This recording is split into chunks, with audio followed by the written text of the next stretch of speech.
آها ما فرزند یک داستان جاودان. به به این شعر. ریشه من تاجیک است، افتخار من است، از کوروش تا سامانی تاریخ من است. در رگ من جاری است نور هزار سال.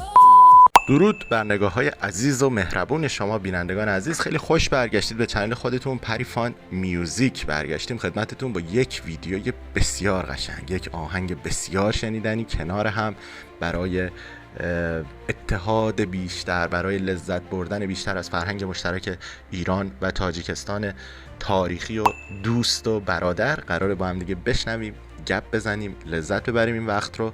و شما هم اگر پیشنهادی دارید حتما توی کامنت ها برای ما بنویسید که بشینیم اینجا دور هم دیگه لذتش رو ببریم، بریم و شنونده باشیم و گپ بزنیم.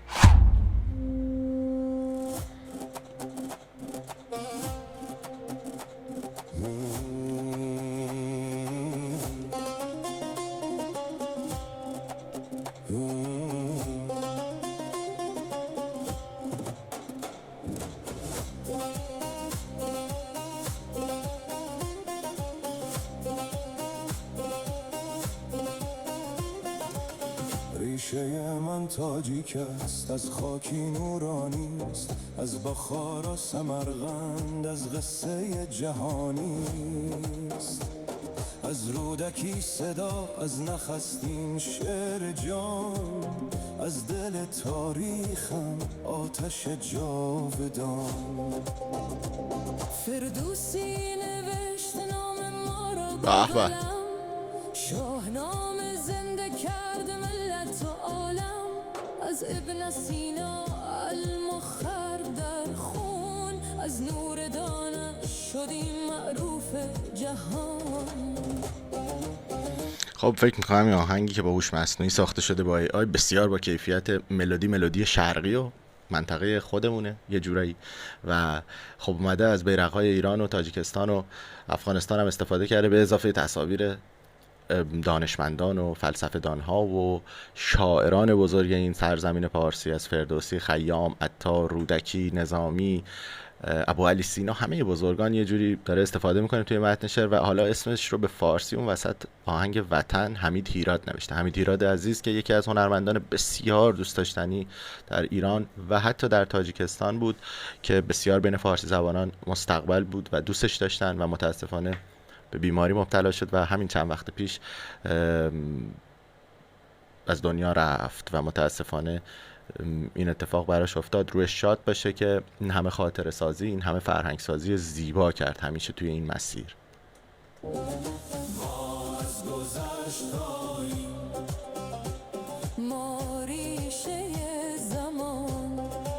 آها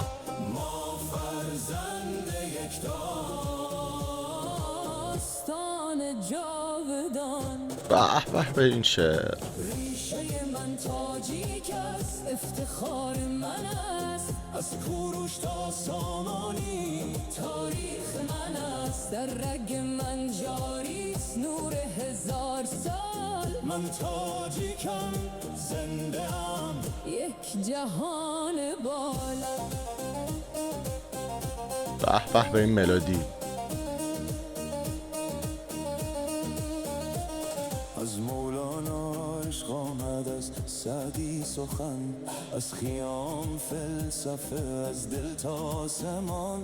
داریوش با قدرت ساخت جهان بزرگ، کوروش با عدالت شد در تاریخ چون کوروش کبیر.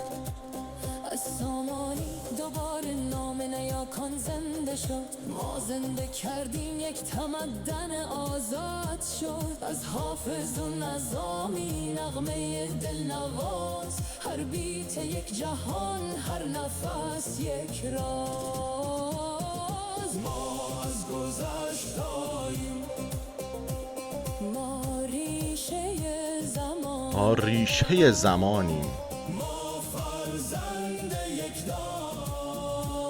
داستان جاودان.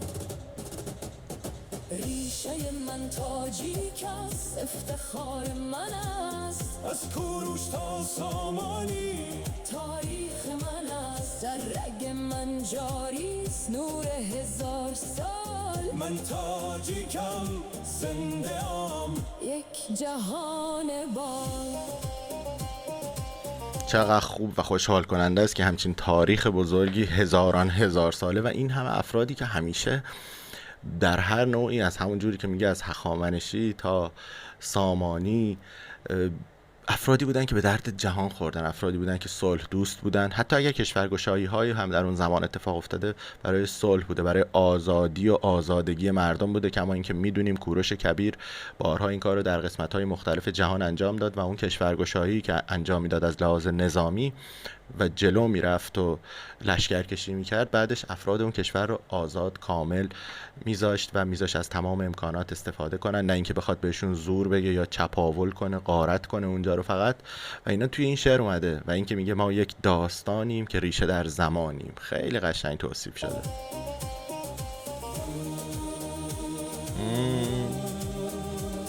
از زرتشت تا امروز زرتشت روشن است، از هر ذره خاک تاریخ من روشن است. نه فقط یک ملت، یک فرهنگ بزرگ، ما ریشه جهانی، آغاز صبح بر. ریشه من تاجیک است، نور جاودان، ما فرزند تمدن بی پایان. از شرق تا غرب صدای ما رسد، تاجیک میماند تا جهان هست. بی‌نظیر، باریکلا، بسیار خوب و خوش ساخت، ملودی عالی، شعر خوب، استفاده از دو صدای زن و مرد در کنار هم که حالا ورژنی از صدای حمید هیراد بود، صدای مرد که در موردش صحبت کردیم، صدای بانو هم که یه صدای ساختگی است، رکسانا در واقع مهرین که یک هنرمندی است که یه جورایی هوش مصنوعی دیگه، AI هست و از اون بهره برده میشه. انقدر خوب یک شعر پر از مفهوم، ریشه دار، تاریخی اینجوری سروده شده، اینجوری خوانده شده و به جان و دل مینشینه. امیدوارم شما هم لذت برده باشید و نظراتتون و پیشنهاداتتون توی کامنت ها برامون بذارید.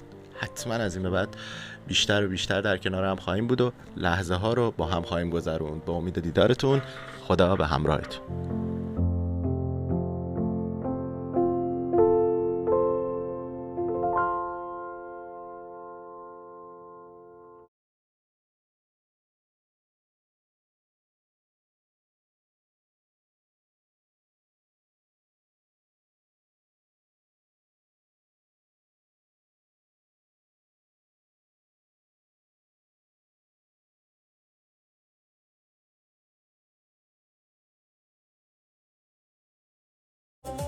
آها، ما فرزند یک